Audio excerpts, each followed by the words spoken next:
সত্যি বলতে শরীর না ভালো থাকলে মন মেজাজও ভালো লাগে না, তখনও রান্নাবান্না করতে খুব একটা ভালো লাগে না। দেখো সকালবেলা ছেলেকে স্কুল থেকে আনতে গিয়ে আবার দাদাভাইকে আমি কিন্তু বলিনি, সে অলরেডি মানে একদম জ্যান্ত চিংড়ি দেখতে পেয়েছে, চিংড়ি মাছটা কিনে নিয়ে চলে এসেছে। দেখো চড়ছে এখনও পর্যন্ত।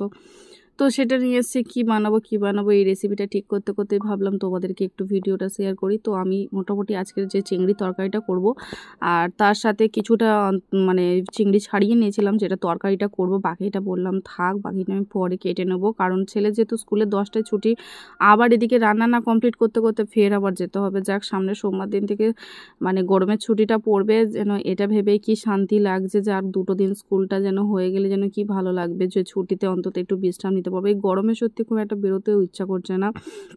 আর তার উপরে আমার চোখ মুখ দেখেই বুঝতে পারছো একটু মানে গরমের সময় যে একটু পাখার হাওয়া খাবো সেটাও মানে একদমই সহ্য হচ্ছে না। দেখো এটা আমি নিয়ে নিলাম সর্ষেতে, দেখবে কালো সর্ষেতে আমি একটু নুন আর একটু সর্ষের তেল পরে আমি দেবো, যদিও আমি এটা দিয়ে একটু বেটে নিয়ে আসবো আর কি। আর দেখো চিংড়িটা প্রথমে আমি হলুদ দিচ্ছি, তার সাথে একটু লেবু দিচ্ছি, আর তার সাথে একটু শুকনো লঙ্কা মানে গুঁড়ো লঙ্কা আর কি দেবো, আর তার সাথে একটু পরিমাণ মতো নুন দেবো, দিয়ে কিন্তু আমি ভালো করে এটা মেখে নেব। কারণ আমি আজকে একটু নতুন পদ্ধতিতে চিংড়ি তরকারিটা করব, যেটা তোমাদের সাথে একটু শেয়ার করতে চলেছি। তোমাদের ভালো লাগলে অবশ্যই একটা কমেন্ট করে যেও।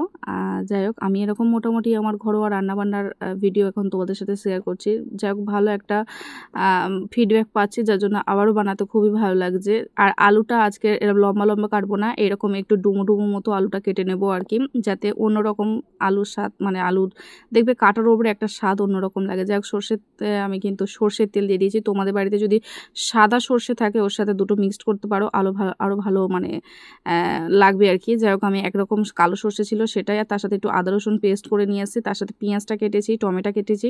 আর আমি প্রথমে কড়াইতে যে তেলে মানে চিংড়িটা ভেজে নিয়েছিলাম তাতে একটু জিরে দিয়ে দিলাম, তার সাথে কুচানো পেঁয়াজটা আমি কেটেছি, যেটা আমি ভালো করে দিয়ে এটা কিন্তু যতক্ষণ না লাল লাল মতো ভাজা ভাজা হবে ততক্ষণ পর্যন্ত এখন আমি নাড়তে চাড়তে থাকবো। আর তার সাথে ডুমো ডুমো করে যে টমেটোগুলো কেটে রেখেছি, এটা ভালো করে লাল লাল হয়ে যাওয়ার পরে আবার টমেটোগুলো দিয়ে দিলাম, দিয়ে একটু ভালো করে নাড়াচাড়া করছি আর কি, যতক্ষণ না এখন হালকা সেদ্ধ মতো হচ্ছে আর কি টমেটোটা। তাতে আমি হালকা করে দিয়ে দিলাম সেই আদা রসুন পেস্টটা আর কি দিয়ে দিলাম, তাতে দেখবে একটু কম ঠিকরায়, অনেক কিছু থাকলে, না হলে প্রচণ্ড ঠিকরায় দেখবে আদা রসুনের যেটা। আর ওতে একটু নুন দিয়ে দিলে তো তাহলে তো আরও ভালো, খুব একটা বেশি ঠিকরায় না কিন্তু। তারপরে দেখো এটা মানে ছিটকে মানে গায়ে লাগে না। তারপরে একটু কোচানো কাঁচা লঙ্কা, বুলের লঙ্কা ছিল আর কি, সেটা কুচিয়ে দিয়ে দিয়েছি, তার সাথে একটু পরিমাণ মতো হলুদ দিয়ে দিয়েছি, যেহেতু লঙ্কাটা এখানে বেশি আছে সেখানে কিন্তু আমি এখনও পর্যন্ত কোনো গুঁড়ো লঙ্কা অ্যাড করছি না। তবে হ্যাঁ, হালকা স্বাদের জন্য আমি অবশ্যই দেবো, কালারটা ভালো আসার জন্য অল্প মাত্রই দিয়েছি কিন্তু আমি। যাক, তোমরা যেমন খাবে বানিয়ে নিতে পারো। আর যে ডুমো ডুমো আলুটা ছিল আমি হলুদ দিয়ে হালকা করে ভেজে রেখেছিলাম, সেই আলুটা আমি দিয়ে দিয়েছিলাম, মানে 50% কিন্তু এটা যখন ভাজাতে অনেকটা সিদ্ধ হয়ে আছে আলুটা। তো তারপরে আমি এখানে ভালো করে নাড়াচাড়া করে, আর যেটুকু সর্ষের পেস্ট ছিল সেটুকু দিয়ে ভালো করে আলুটা নাড়াচাড়া করে তারপরে জলটা দিয়ে দিয়েছি, দিয়ে এটা আপাতত সিদ্ধ হোক, আমি ওদিকে আমি আলু উচ্ছে ভাজবো আর কি।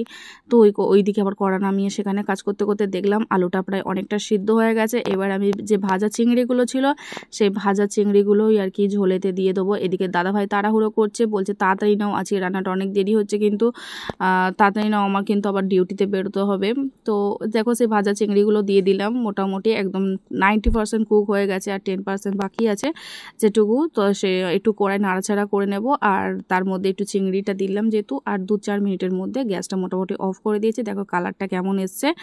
আর প্রথমে তো দাদাভাই যেহেতু তাড়াহুড়ো করছে, ওর খাবারটা একটু মানে বেড়ে একটু জোড়াতে হয়, মানে যেটা নিয়ে যাবে দুপুরবেলা, তো সেই জন্য ওর টিফিন বক্সে করে আর কি ওর টিফিনটা গোছানোর জন্য প্রথমে তুলছি। আর ভীষণই ভালো স্বাদ হয়েছে, বাড়িতে তোমরাও বানিয়ে দেখতে পারো। আমাদের রান্নাটা আজ তোমাদের সাথে শেয়ার করলাম, মোটামুটি এইরকমভাবে চিংড়ির তরকারি। ভিডিওটা কেমন লাগলো বন্ধুরা অবশ্যই জানিও, তোমাদের সুন্দর সুন্দর কমেন্টের ওপরে আমার ভিডিওটা এরকম কিছু দিতে থাকবো। তো আজকে রান্নাটা রেসিপিটা এই পর্যন্ত ছিল। টাটা।